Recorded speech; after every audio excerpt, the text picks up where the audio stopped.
आज के case studies के इस लेक्चर में ऐसे नियमों की बात करेंगे जिनके अंतर्गत आप चाहे एक तरफा डाइवोर्स की बात करें और चाहे आप आपसी सहमति से यानी म्यूचुअल डाइवोर्स की बात करें, दोनों तरह के डाइवोर्स में अब आपको एक पैसा मेंटेनेंस के तौर पर नहीं देना पड़ेगा, एलिमनी के तौर पर नहीं देना पड़ेगा। यानी कुल मिला के अब आपको फ्री में फटाफट डाइवोर्स मिल जाएगी, चाहे वो एक तरफा डाइवोर्स हो चाहे वो कंठस्थ डाइवोर्स हो। अब आपको पैसा नहीं देना पड़ेगा, बिना पैसे के फ्री में डाइवोर्स मिल जाएगी। जो आपको मैं 10 नियम बताने वाला हूं, ये नियम पूरे भारत में लागू है। अगर आपके केस में इनमें से कोई भी एक नियम भी लागू होता है तो फिर ऐसी परिस्थिति आपके केस में बनेगी कि आपको फटाफट डाइवोर्स मिल जाएगा, चाहे वो एक तरफा हो चाहे वो कंठस्थ हो, और इसमें आपको एक पैसा भी नहीं देना पड़ेगा। जय जिनेंद्र, मैं मुकेश जैन। वीडियो को लाइक और शेयर कर दीजिए और इस तरह की जजमेंट्स पाने के लिए दिए गए नंबर पर आप हमें संपर्क कर सकते हैं। चलिए शुरुआत करते हैं। नोट करिए नियम नंबर 1, पत्नी और उसके परिवार के विरुद्ध पहले से या केस के दौरान काउंटर केस फाइल कर दिया है तो ऐसी स्थिति में अब ये हो सकता है कि आपका मामला म्यूचुअल डिवोर्स की तरफ जाएगा और अब आपको यहां पर एक भी पैसा भरण पोषण के तौर पर नहीं देना पड़ेगा। अगर आप कंठस्थ में गए हुए हैं तो ऐसा हो सकता है कि कंठस्थ वाला डाइवोर्स भी, एक तरफा डाइवोर्स वाला भी आगे चल के म्यूचुअल डाइवोर्स में कन्वर्ट हो जाएगा, क्योंकि यहां पर पत्नी और उसके परिवार वालों के विरुद्ध पहले से केस था या अभी आपने काउंटर केस कर दिया है। तो इन केसेस की वजह से कहीं ना कहीं पत्नी आपसी सहमति से, और इस तरीके के जब केसेस होते हैं कि एक तरफ से पति की तरफ से केस है, दूसरी तरफ से पत्नी की तरफ से केस है, तो ज्यादातर जब मीडिएशन होता है तो उन मीडिएशन के दौरान न्यायालय और मेडिसिन सेंटर के लोग यही कहते हैं कि आप लोग आपस में मामले को निपटा लीजिए, क्योंकि इस केस में दोनों लोग भी फंसे हुए हैं। और जब दोनों लोग फंसे हुए होते हैं तो ऐसे केसेस में आमतौर पर बिना किसी लेन देन के डाइवोर्स हो जाता है और सारे मामलों को निपटा लिया जाता है। नियम नंबर 2, अगर पत्नी अडल्ट्री में हो या फिर रीमैरिज कर चुकी हो या फिर उसे शादी करने की जल्दी हो, इन 3 परिस्थितियों में ऐसा देखा जाता है कि यहां पर चाहे एक तरफा डाइवोर्स की बात हो रही हो और चाहे यहां पर म्यूचुअल डाइवोर्स की बात हो रही हो, पत्नी खुद सामने से आकर तैयार होती है और कहती है आप डिवोर्स ले लीजिए, हमें एक पैसा नहीं चाहिए। चाहे कंठस्थ डाइवोर्स यानी कि एक तरफा डाइवोर्स की बात हो और चाहे म्यूचुअल डाइवोर्स की बात हो, दोनों तरह की परिस्थितियों में ऐसा देखा जाता है जहां पर पत्नी अडल्ट्री में है तो उसको यहां से निकलना है तो कोशिश करती जल्दी डिवोर्स हो जाए। अगर वो रीमैरिज कर चुकी है या रीमैरिज करने की उसे जल्दी है तो इन परिस्थितियों में भी ऐसा होता है कि वो कहती है हाँ हो रहा डिवोर्स, हो जाने दो, म्यूचुअल चाहिए ले लो, मुझे एक पैसा नहीं चाहिए। तो इन परिस्थितियों में इस तरीके से म्यूचुअल डिवोर्स हो जाता है। नंबर 3, पत्नी ने पति और उसके परिवार के लोगों के विरुद्ध झूठे केस किए। जब पत्नी झूठे केस करती है तो आओ ताओ में केस तो कर देती है, और केस करने के बाद जब उसे पता लगता है कि मैंने झूठे केस कर दिए तो अब मुझे ही इन केसेस को साबित करना पड़ेगा। लेकिन जब बात आती है साबित करने की और पत्नी के पास में साबित करने के लिए कोई सबूत नहीं होता, बस यहीं पर पत्नी बुरी तरीके से फंस जाती है। और जब पत्नी फंस जाती है तो अब पत्नी यहां पर एक बीच का रास्ता निकालती है कि भाई म्यूचुअल डिवोर्स में आ जाइए और सारे मामलों को निपटा लीजिए, क्योंकि मैंने झूठे केस किए हैं। और पति कहता है आपने झूठे केस किए तो ओके, अब कोर्ट में हम आपको देखते हैं। अगर आप साबित नहीं कर पाए तो ये झूठे केस करने के बदले हम डिवोर्स तो एक तरफा ले ही लेंगे और इसके अलावा अब आपसे केस लड़ने का खर्चा भी लेंगे, कॉम्पनसेशन भी लेंगे, और आपको और जिन लोगों ने षड्यंत्र रचा है उन सबको, जिन लोगों ने झूठी गवाही दी है उन सबको जेल भिजवाएंगे और आप पर जुर्माना लगवाएंगे। इसी डर की वजह से पत्नी कहीं ना कहीं पीछे हट जाती है और म्यूचुअल डिवोर्स के लिए तैयार हो जाती है और आपको एक पैसा नहीं देना पड़ता और आपका म्यूचुअल डिवोर्स इस तरीके से इसमें देखने को मिलता है। नंबर 4, झूठे सबूत दिए हो। जैसे ही कोर्ट में उन्होंने झूठे सबूत दिए, झूठे साक्ष्य दिए और बस आपने पकड़ लिया और उनके विरुद्ध कर दिया आपने काउंटर केस, और जैसे ही काउंटर केस हुआ वैसे अब पत्नी को डर सताने लगेगा कि अब हम फंस चुके हैं। तो ऐसी स्थिति में म्यूचुअल डिवोर्स पर बात आती है और ज्यादातर केसेस में यही देखा जाता है कि म्यूचुअल डिवोर्स में मामले को निपटा लिया जाता है। तो म्यूचुअल डिवोर्स होता है तो आपको पता है कि पत्नी झूठे सबूत देकर फंस चुकी है, तो स्वाभाविक है कि आप पैसा क्यों दोगे? बोलोगे भाई या तो आप जेल चले जाओ या आप फ्री में मुझे डाइवोर्स दो और मामलों को निपटाओ। 2 ही ऑप्शन दिए जाते हैं। तो फिर पत्नी यही कहती है कि भाई साहब हमको जेल मत भेजो और हमको पैसे भी मत दो, म्यूचुअल डिवोर्स कर लेते हैं, मामलों को निपटा लेते हैं, और मामलों को कुछ इस तरीके से निपटा लिया जाता है। नंबर 5,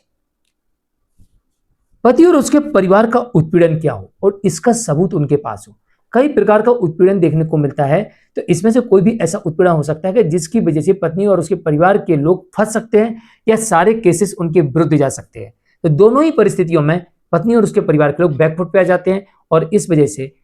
म्यूचुअल डाइवोर्स की पेशकश होती है, या फिर एक तरफा डाइवोर्स भी अगर पति लेना चाहे तो उसे एक तरफा डाइवोर्स ही मिल जाता है। यानी कुल मिला के जब एक तरफा डाइवोर्स मिलता है तो उसमें उसे एलिमनी देना पड़ता है, क्योंकि पत्नी और उसके परिवार के लोग गलत पाए जाते हैं। और अगर म्यूचुअल डिवोर्स की बात आती है तब भी उसे कुछ नहीं देना पड़ता है, क्योंकि उसकी कंडीशन होती है कि आपने मेरे साथ गलत किया है, आपने हम लोगों को उत्पन्न किया और उसके हमारे पास सबूत है, और आपने हाँ तो हमें तो डिवोर्स मिल ही जाएगा, और फंसोगे आप, क्योंकि आप साबित नहीं कर पाओगे। तो फंसने से बचने के डर से पत्नी बिना पैसे लिए म्यूचुअल डिवोर्स के लिए तैयार हो जाती है। नियम नंबर 6, हत्या का प्रयास पत्नी या उसके परिवार के लोगों ने किया हो और इसका सबूत अगर पति और उसके परिवार के पास है तो ऐसी स्थिति में भी बिना किसी लेन देन के डिवोर्स हो जाता है, और ये म्यूचुअल डिवोर्स में हो जाता है और सारे केसेस को भी निपटा लिया जाता है। नियम नंबर 7, केस के दौरान पत्नी, उसके परिवार के लोग, सहयोगी, रिश्तेदार, बॉयफ्रेंड, इन्होंने पति के घर पर हमला कर दिया, तोड़फोड़ की, घर में जबरन घुसने का प्रयास किया, और इसी वजह से इनके विरुद्ध हो गए हैं केस दर्ज। और अब केस दर्ज हो गया है तो अब इस केस से बचने के लिए, क्योंकि केस के दौरान नियम ये कहता है कि आप दोनों पक्षों को थोड़ी दूरी बना के रखना चाहिए जब तक आपके केसेस चल रहे हैं। लेकिन यहां तो पत्नी दूरी की तो छोड़ो, उसके घर में घुसने का प्रयास किया, जबरन घर में घुसने का प्रयास किया, तोड़फोड़ की, डराया, धमकाया, गाली गलौज की, मारपीट की। तो यहां पर पत्नी और उसके परिवार के लोग, सहयोगी, जो भी जितने गए थे, सभी लोग फंस गए, और अब फंस गए, और अब इनके विरुद्ध होगी कानूनी कार्रवाई, आपराधिक मामला दर्ज हो गया और इनको हो जाएगी सजा, लगेगा जुर्माना। इसी डर की वजह से पत्नी अब म्यूचुअल डिवोर्स में आती है, और बिना किसी लेन देन के डिवोर्स तो हो ही जाता, बल्कि सारे केसेस भी निपटा लिए जाते हैं। और इस तरीके के केसेस में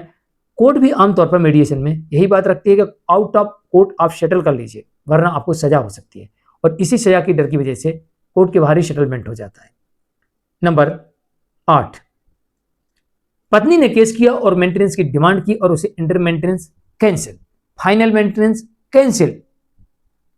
बस यहीं से पत्नी की हार नजर आने लगती है, और पत्नी को जब हार नजर आने लगती है तो फिर वो इस केस से अब निकलने में भलाई समझती है, क्योंकि एक के बाद एक केस उसने जो किए थे वो उससे भी फाइट करना पड़ रहे हैं, और जो पति ने केस किए थे उससे भी उसे फाइट करने पड़ रहे हैं। यानी दोनों तरफ के केसेस में उसे पैसा भी खर्च करना पड़ रहा है, ऊपर से मानसिक प्रताड़ना का भी सामना करना पड़ रहा है। लेकिन जो उसकी उम्मीद थी कि उसे मेंटेनेंस मिलेगा वो नहीं मिला, तो अब पत्नी को समझ में आ गया कुछ मिलने वाला नहीं, सिर्फ लग ही लग रहा है, तो इससे अच्छा यह है, बेहतर है कि डिवोर्स में जाया जाए। और जब बात होती है म्यूचुअल डिवोर्स की, तो फिर ऐसी परिस्थिति में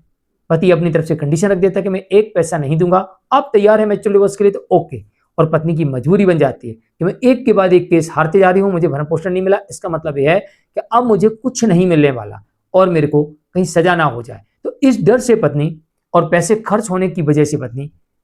इन केसेस में आपसी समझौते के आधार पर सभी केसेस को विड्रॉ कर लेती है और म्यूचुअल डिवोर्स आमतौर पर हो जाता है। नंबर 2, पत्नी के पास पर्याप्त आय के साधन है, पत्नी कमा रही है, उसके पास पर्याप्त आय के साधन है, तो court no maintenance no alimony कुछ नहीं देती है। और जब पत्नी को लगने लगता है कि अब मुझे कुछ ही मिलने वाला है, तो सालों साल केस लड़ने का कोई मतलब नहीं है, पैसा खर्च करने का कोई मतलब नहीं है, क्योंकि सबसे ज्यादा प्यारा पत्नी को पैसा और गहने होते हैं। और यहां पर पति ने पत्नी को पैसा ही नहीं देने दिया, उसे पैसा ही नहीं मिला, साबित कर दिया गया तो वो कमाती है गलत है। तो दोनों परिस्थितियों में जैसी पत्नी को इंटर मेंटेनेंस नहीं मिला, तो यहीं से कहानी समझ में आती है उसे कि अब मैं केस हारने वाली हूं, हो सकता है केस के दौरान मुझे कुछ नहीं मिलने वाला, ऊपर से खर्चा अलग होगा। तो अधिकतर केसेस में म्यूचुअल डिवोर्स में सेटल हो जाते हैं और बिना लेन देन के ऐसे मामलों को निपटा लिया जाता है। नंबर 10, धोखा देकर शादी की गई हो। अभी हाल फिलहाल में एक जजमेंट देखने को मिला जिसमें यह देखा गया कि पहली शादी छुपाई, फिर अपनी आमदनी छुपाई, यानी जो कमा रहा है उससे कहीं बढ़ा चढ़ाकर अपनी आमदनी बता दी, तो आमदनी भी छुपाई और अपनी शादी छुपाई, यानी पहले से मैरिड भी थे वो भी छुपाई। तो कोई भी ऐसी परिस्थिति आपके केस में हो सकती है कि एजुकेशन छुपाना, जॉब छुपाना, इनकम छुपाना, शादी छुपाना, बीमारी छुपाना, या यहां तक कहें कि अपना व्यवहार छिपाना, कुछ भी आप छिपा के अगर शादी करते हो